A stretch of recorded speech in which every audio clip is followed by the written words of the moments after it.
Assalamualaikum warahmatullahi wabarakatuh. Perkenalkan, saya Anissa Maharani Putri dengan NIM 07011282328055 dari kelas A atau L1 Indralaya.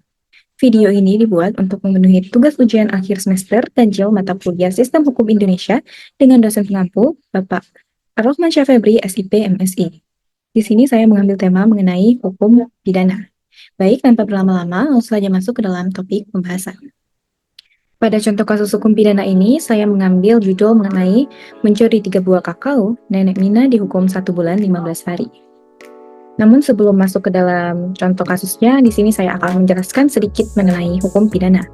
Hukum pidana adalah seperangkat aturan yang mengatur perbuatan-perbuatan yang dianggap melawan hukum dan menetapkan sanksi pidana bagi pelakunya. Tujuan utamanya yaitu untuk menjaga ketertiban umum dan melindungi masyarakat dari tindakan-tindakan yang merugikan. Hukum pidana diatur dalam Kitab Undang-Undang Hukum Pidana atau KUHP yang mengklasifikasikan perbuatan pidana menjadi 2 kategori utama. Yang pertama yaitu pelanggaran. Pelanggaran ini didefinisikan sebagai perbuatan ringan yang diancam dengan hukuman denda atau hukuman kurungan ringan, seperti mengemudikan kendaraan tanpa SIM atau bersepeda malam hari tanpa lampu. Yang kedua yaitu kejahatan.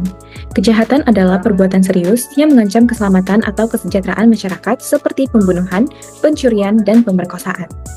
Nah, contoh kasus hukum pidana yang ada di Indonesia salah satunya yaitu kasus Nenek Mina pada tahun 2009 lalu dengan hukuman penjara 1 bulan 15 hari.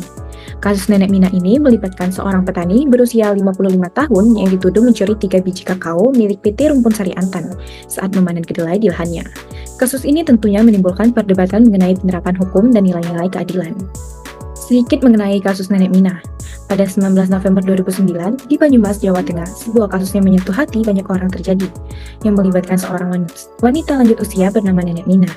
Ia divonis penjara selama 1 bulan 15 hari setelah dituduh melakukan pencurian 3 buah kakao di perkebunan milik PT Rumpun Sari Antan.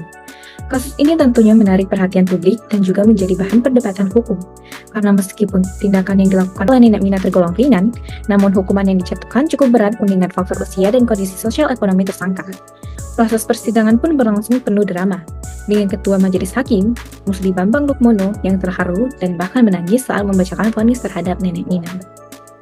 Di sini saya akan menganalisis kasus ini berdasarkan 5W+1H. Baik, yang pertama yaitu who. Siapa saja yang terlibat dalam kasus ini? Tentu yang terlibat dalam kasus ini yaitu yang pertama ada tersangka. Tersangka dalam kasus ini yaitu Nenek Mina, seorang wanita berusia 55 tahun yang tinggal di daerah perdesaan Banyumas. Ia dikenal sebagai orang yang miskin dan tinggal dalam kondisi ekonomi yang sulit. Selanjutnya ada korban. Pada kasus ini, korban yaitu PT Rumpun Sari Antan, sebuah perusahaan perkebunan yang memiliki lahan kakao di Banyumas. Perusahaan ini merasa dirugikan karena Nenek Mina mencuri 3 buah kakao dari perkebunannya. Lalu ada Majelis Hakim. Musli Bambang Lukmono, seorang ketua majelis hakim yang menangis saat membacakan vonis hukuman untuk Nenek Mina, dan jaksa serta pengacara.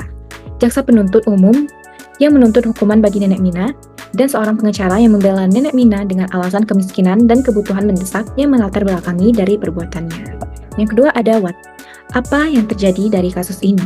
Kasus ini sendiri berawal dari tindakan pencurian yang dilakukan oleh Nenek Mina yang mencuri 3 buah kakao dari perkebunan milik PT Rumpun Sari Antan di Banyumas, Jawa Tengah.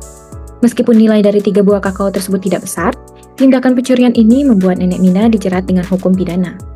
Tindakan pidananya sendiri yaitu Nenek Mina dituduh melakukan pencurian 3 buah kakao dari perkebunan milik PT Rumpun Sari Antan. Ia mengambil 3 buah kakao tanpa izin untuk memenuhi kebutuhan makannya.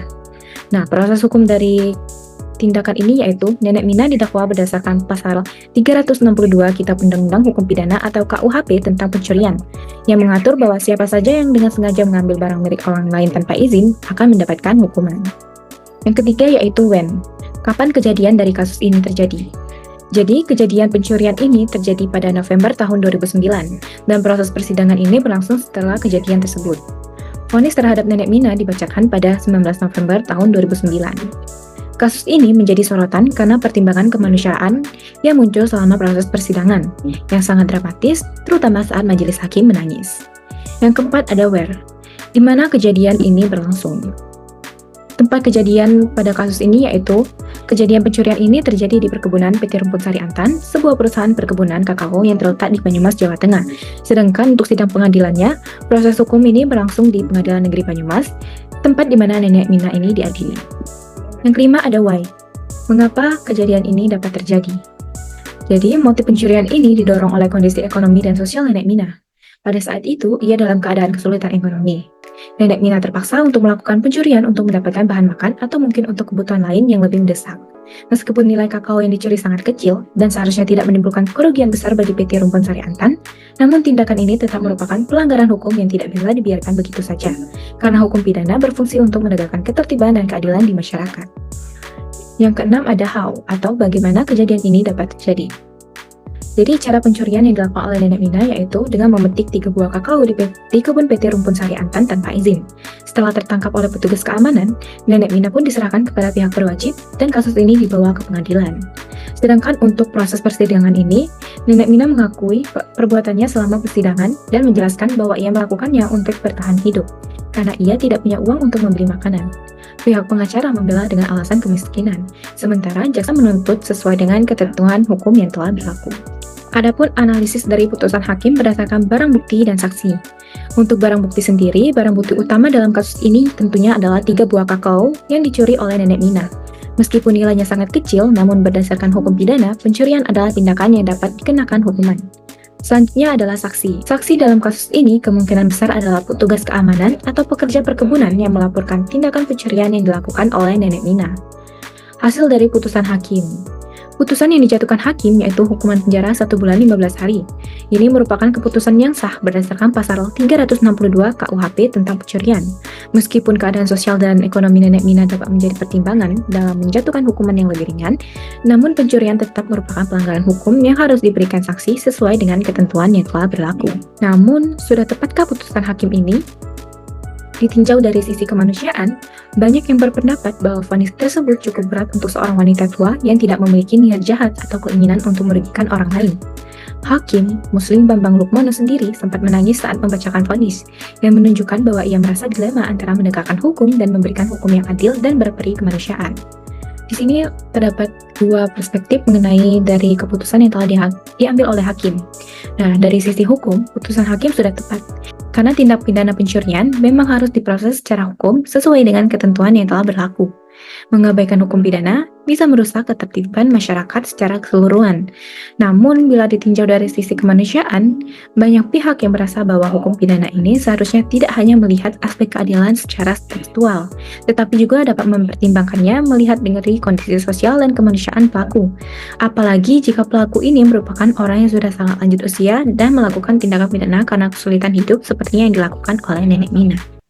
Baik, dari contoh kasus mengenai hukum pidana ini, saya telah mengambil kesimpulan bahwa kasus Nenek Mina adalah contoh yang menarik untuk menganalisis bagaimana hukum pidana berfungsi dalam menegakkan ketertiban meskipun pelaku adalah seorang yang sudah lanjut usia dan melakukan pencurian karena alasan kebutuhan ekonomi.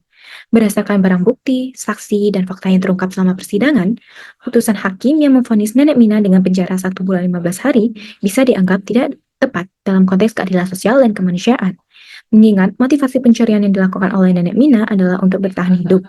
Seharusnya, hakim mempertimbangkan alternatif hukum yang lebih bijaksana, seperti hukuman ringan, penangguhan hukuman, atau bahkan program rehabilitasi sosial.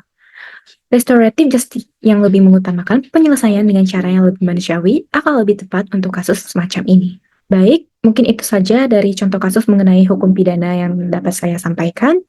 Mohon maaf atas kesalahannya. Saya akhiri, terima kasih. Wassalamualaikum warahmatullahi wabarakatuh.